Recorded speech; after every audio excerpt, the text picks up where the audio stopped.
اس نے عورت کو دیکھا تو فوراً پہچان گیا۔ جیسے ہی سلطان کی نظریں بچے پر پڑی تو وہ آہستہ تخت کی طرف بڑھا۔ سلطان نے پوچھا، کیا تم ٹھیک کہہ رہی تھی؟ عورت نے جواب دیا، جی ہاں بادشاہ سلامت۔ بادشاہ نے سر ہلایا اور کہا، چلو شکر ہے، ایک مرحلہ مکمل ہو گیا، اب ہم چلتے ہیں اپنے اگلے قدم کی طرف۔ سلطان محمود نے گرجدار آواز میں حکم دیا، ابھی اور اسی وقت وہ دائی لائی جائے جس نے میرے بیٹے کو پیدا ہوتے دیکھا تھا۔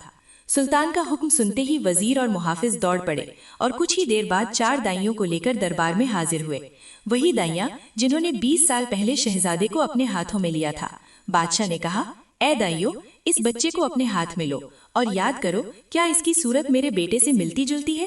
وہی آنکھیں، وہی پیشانی، وہی ناک جو تم نے 20 سال پہلے دیکھی تھی۔ دائیوں نے بچے کو اپنے ہاتھ میں لیا، چادر ہٹا کر غور سے دیکھا، خاموشی سے ایک دوسرے کی طرف دیکھا، پھر دائیں، بادشاہ سلامت، یہ بچہ ابھی بہت چھوٹا ہے، اس کی صورت ابھی مکمل ظاہر نہیں ہوئی، ہمیں اس کا فیصلہ کرنے کے لیے کم از کم 3 ماہ اور انتظار کرنا ہوگا، تب جا کر ہم کہہ سکیں گے کہ یہ بچہ کس کے چہرے کا عکس ہے۔ یہ سن کر دربار میں ایک بار پھر خاموشی چھا گئی۔ اب سب کی نظریں 3 ماہ بعد کے دن پر ٹک گئیں، لیکن 3 ماہ بعد جب یہ عورت پھر سے بادشاہ کے دربار میں حاضر ہوئی تو اس بار اس کی گود میں صرف ایک بچہ نہیں تھا بلکہ ایک اور بچہ اس کے پیٹ میں بھی پل رہا تھا۔ اب کی بار دربار میں ایک نیا رونا تھا، ایک نئی کہانی تھی۔ عورت روتے ہوئے بولی، بادشاہ سلامت، آپ کو چاہیے تھا کہ اسی وقت فیصلہ کر دیں، لیکن آپ نے مجھے 3 ماہ انتظار کا کہا، اور اس درندے نے بھی مجھے دھمکی دی تھی کہ جیسے ہی تیرا بچہ پیدا ہوگا میں دوبارہ آؤں گا اور تجھے پھر سے حاملہ کر دوں گا۔ اور ایسا ہی ہوا، جیسے ہی میں نہرے میں داخل ہوئی تو پھر سے وہی نوجوان درندہ آیا، اور دیکھیں بادشاہ سلامت، میں اب دوبارہ حاملہ ہو گئی ہوں۔ یہ سن کر بادشاہ کا چہرہ غصے سے لال ہو گیا۔ بادشاہ نے جھٹ سے تلوار اٹھا لی، دربار میں سنسنی پھیل گئی، تمام وزیر اور مشیر ایک ساتھ کھڑے ہو گئے۔ بادشاہ نے سخت لہجے میں کہا، اے عورت، اب میں اس ظلم کو مزید برداشت نہیں کر سکتا، آج ہی فوجی تیرے ساتھ جائیں گے، وہ تیرے گھر کے ارد گرد چھپ کر تاک میں بیٹھیں گے، اور جیسے ہی آج رات وہ درندہ تیرے گھر آئے تو ایک زوردار چیخ مارنا، میرے سپاہی فوراً اسے گرفتار کریں گے، اور پھر اس کا فیصلہ میں اور میری تلوار کرے گی۔ یہ حکم سنتے ہی فوجی فوراً عورت کے ساتھ روانہ ہو گئے اور اس کے گھر کے ارد گرد پھیل گئے اور خاموشی سے رات ہونے کا انتظار کرنے لگے، تاکہ جیسے ہی وہ نوجوان درندہ داخل ہو ایک زوردار چیخ کے ساتھ سب کچھ بے نقاب ہو جائے، اور پھر دربار میں ایک ایسا فیصلہ ہو جو تاریخ کے اوراقن پر ہمیشہ کے لیے لکھا جائے۔ خیر، بادشاہ کے سپاہی عورت کے گھر کے ارد گرد تاک لگائے چھپے بیٹھے تھے، آنکھیں دروازے اور دیواروں پر جمی ہوئی تھیں کہ اچانک رات کی خاموشی کو چیرتی ہوئی عورت کے گھر سے ایک زوردار چیخ سنائی دی۔ پاہیوں نے فوراً سمجھ لیا کہ وہ درندہ آ چکا ہے۔ لمحہ ضائع کیے بغیر سب سپاہی دیواروں سے چھلانگے لگا کر گھر میں داخل ہوئے، اور عین اس وقت اس نوجوان درندے کو گناہ کرتے ہوئے رنگے ہاتھوں پکڑ لیا گیا۔ سپاہیوں نے عورت کی چیخ کے ساتھ فوراً اس نوجوان کو گرفتار کر لیا اور رات کے دوسرے پہر اسی حالت میں سفر کر کے اسے بادشاہ کے محل کی طرف لے چلے۔ راستے میں کسی کو کچھ پتہ نہ چلا کہ یہ کون ہے، لیکن ہر سپاہی کے دل میں یہی آگ جل رہی تھی کہ آج وہ وقت آ چکا ہے جب انصاف کے خون سے تلوار دھلے گی۔ اس منحوس کو صبح سورج طلوع ہونے کے بعد میرے سامنے پیش کیا جائے، میں روشنی میں اس کا چہرہ دیکھنا چاہتا ہوں تاکہ دنیا جان لے کہ میں انصاف کرنے والا باپ ہوں یا آنکھیں بند کرنے والا بادشاہ۔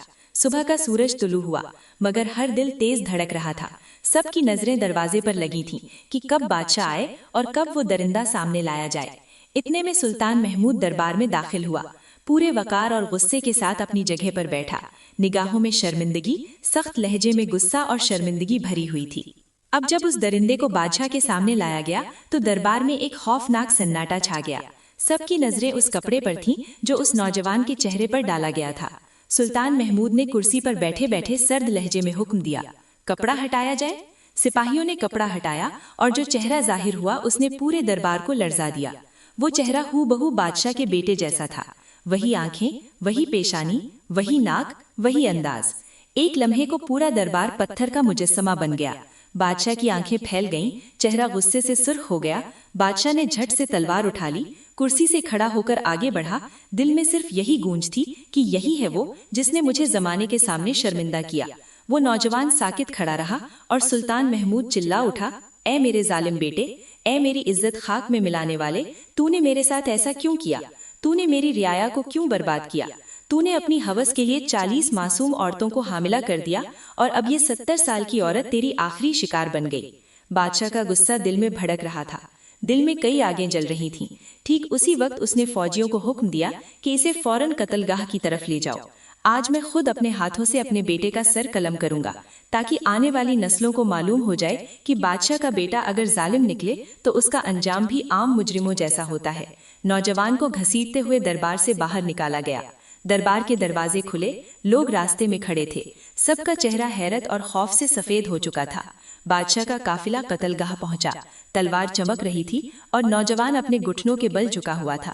جیسے ہی بادشاہ نے تلوار بلند کی، اچانک پیچھے سے ایک آواز آئی، بادشاہ سلامت، جسے آپ قتل کرنے جا رہے ہیں وہ آپ کا بیٹا نہیں، وہ کوئی اور ہے۔ یہ آواز سن کر بادشاہ کی تلوار ہوا میں رک گئی، لوگوں کی گردنیں ایک ساتھ پیچھے مڑ گئیں۔ اتنے میں اصل شہزادہ دوڑتا ہوا قتل گاہ میں داخل ہوا، چہرہ پسینے میں بھیگا ہوا، کپڑے خاک آلودہ، اور آنکھوں میں ایک ایسا خوف تھا جو کسی معصوم کی بے گناہی کے دفاع میں ہوتا ہے۔ وہ اونچی آواز میں چلایا، ابا حضور رک جائیں، جسے آپ قتل کر رہے ہیں وہ کوئی اور نہیں، آپ کا بیٹا ہے۔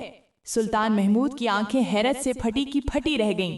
وہ کانپتے ہاتھوں سے تلوار زمین پر پھینک دی، تیزی سے آگے بڑھا اور شہزادے کو گلے لگا کر بولا، بیٹا الحمدللہ میرے رب کا کہ تم وقت پر پہنچ گئے، ورنہ آج تمہارے باپ کی تلوار ایسا خون بہا دیتی۔ بادشاہ نے فوراً سپاہیوں کو حکم دیا، اس نوجوان کو فوراً واپس دربار لے جاؤ، اب سچائی اور انصاف کا فیصلہ سب کے سامنے ہوگا۔ نوجوان کو زنجیروں سمیت واپس دربار لایا گیا، جہاں ہر آنکھ سوالات سے بھر چکی تھی، ہر لب خاموش تھا۔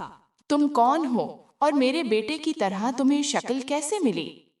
نوجوان نے ایک لمحے کے لیے سر جھکایا، پھر نظریں اٹھائیں اور کہا، بادشاہ سلامت، میں فلاں عورت کا بیٹا ہوں جس کی عزت آج سے 40 سال پہلے چھینی گئی تھی، اور وہ ظالم کوئی اور نہیں بلکہ اسی عورت کا شوہر تھا۔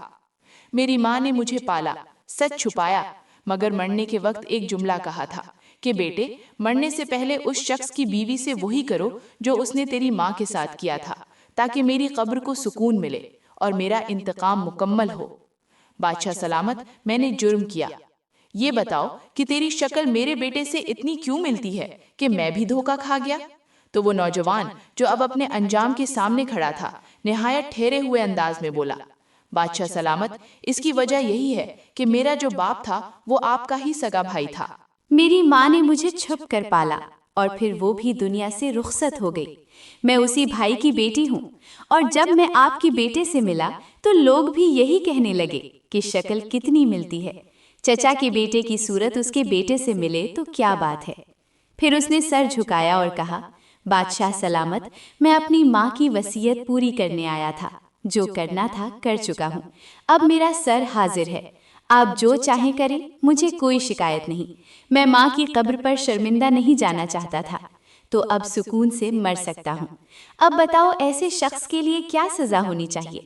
درباری ایک دوسرے کی طرف دیکھنے لگے اور پھر سب نے متفق ہو کر کہا، بادشاہ سلامت، اس نے جو کچھ کیا وہ اس کے ماں باپ کے ماضی کی آگ کا شعلہ تھا۔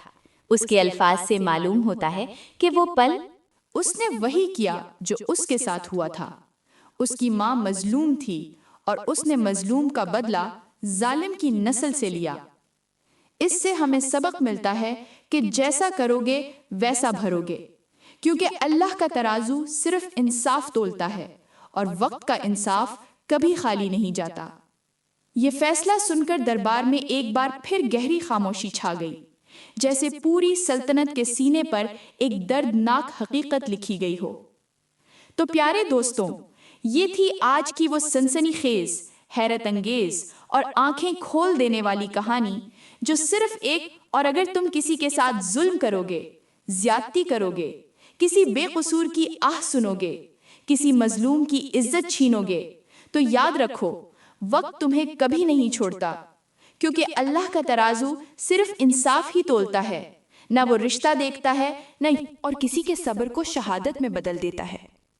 اس کہانی کا ہر لمحہ چیخ چیخ کر یہ اعلان کر رہا تھا کہ کسی کو اتنا مت ستاؤ، کسی کو اتنا مت رلاؤ، کسی کا دل اتنا مت توڑو کہ وہ مرنے کے بعد بھی تمہارے لیے بد دعا چھوڑ جائے، کیونکہ وقت تمہیں وہاں کھڑا کر دیتا ہے جہاں تمہارے اپنے ہاتھ تمہارے خلاف گواہی دینے لگتے ہیں۔